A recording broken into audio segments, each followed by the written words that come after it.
SM Store, amanah dalam muamalah.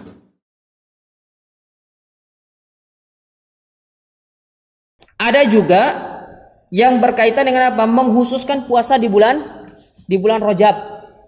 Ada sebagian kaum muslimin kan seperti ini, menghususkan puasa di bulan Rajab. Kata Syekhul Islam Ibnu Taimiyah, beliau mengatakan di dalam kitab Majmu' Fatawa pada juz yang ke-25 halaman 290 sampai 291, beliau mengatakan, adapun menghususkan bulan Rajab dan Sya'ban untuk berpuasa pada seluruh harinya atau beriktikaf pada waktu tersebut, maka tidak ada tuntunannya dari Nabi SAW, para sahabat dan para sahabat mengenai hal ini. Tidak ada. Berarti kalau tidak ada tuntunannya, ini perbuatan yang diada-adakan di dalam agama. Karena ada seorang yang suka menghususkan di bulan Rajab. Oh, saya puasa di bulan Rajab saja. Ya. Puasa di bulan Rajab saja katanya. Taib. Tidak disebutkan, tidak ada tuntunannya. Adapun melakukan puasa khusus di bulan Rajab, maka sebenarnya itu semua adalah berdasarkan hadis yang seluruhnya dhaif, kata Syekhul Islam Ibnu Taimiyah. Bahkan secara penelitian, kata beliau, hadis tersebut merupakan hadis yang palsu. Jangankan hadis palsu, hadis dhaif saja tidak boleh diamalkan. Minimal hadis hasan. Hadis dhaif tidak boleh dijadikan hujah. Boleh kita menyampaikan ini hadis dhaif untuk mengambil maknanya kalau memang itu benar, tapi tidak boleh dijadikan hujah. Jangan seperti tetangga sebelah yang suka bawa kitab Fadilah A'mal itu yang isinya hadis dhaif, dijadikan sebagai apa?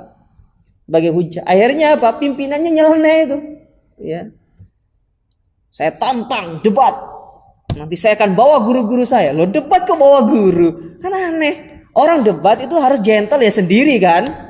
Ya, kalau debat bawa orang berarti nggak gentle namanya. Ya, antum banci namanya kalau gitu. Gentle tuh debat sendiri. Nah, saya tantang Anda debat secara ilmiah. Jangan saya bawa guru-guru saya nanti. Ya, berarti gurunya yang debat, dia enggak debat, ya. Jangan ya, orang-orang aneh seperti itu.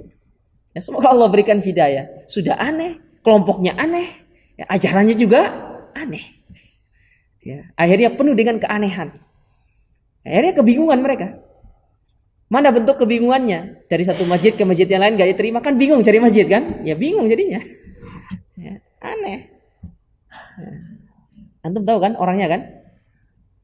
Perlu saya sebut secara spesifik? Nggak boleh, itu kan direkam. Nanti kena undang-undang IT kita nanti. Ya, nggak boleh. Aneh. Ya. Nah, lihat Ahlus Sunnah itu jelas, Ahlus Sunnah, Salafiyun itu jelas. Mereka punya dalil, mereka punya ulama. Mereka kalau berdialog ya sendiri. Ya, bukan membawa apa?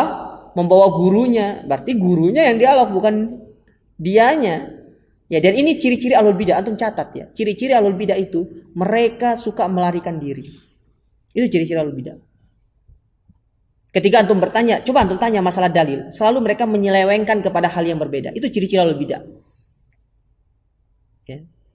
Tatkala kita tanya kepada mereka, ini dalilnya apa? Ya, sudah kita sampaikan dalil, lalu dia sudah menyampaikan, misalnya dia menyampaikan suatu apa pernyataan, kita sampaikan dalil, kita bantah. Dia apa? Selalu jawabannya begini. Loh, itu kan sudah saya sampaikan ulama di atas. Ya, apa kurang jelas ulama yang di atas? Nah, itu ciri ahlul bidah. Suka melarikan diri. Makanya jangan suka melarikan diri biar tidak terkesan seperti ahlul bidah. Harus gentle. Salafiyun gentle. Ya. Katakan yang hak-hak, yang batil kita katakan batil. Kulil haqqa walau kana murran. Sampaikan meskipun itu pahit. Dakwah pun demikian. Antum sampaikan, namanya dakwah itu kita sampaikan. Kalau pahit ya pahit, kalau benar ya benar, kalau salah ya kita sampaikan salah.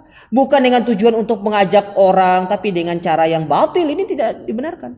Oleh karenanya, orang-orang yang bergelut dalam dunia dakwah harus baca buku yang ditulis oleh Syekh Abdullah bin Abdul Karim Barjas yang berjudul Al-Wasail Ad-Da'awiyah Tauqifiyah. Wasilah-wasilah dakwah itu ada dalilnya.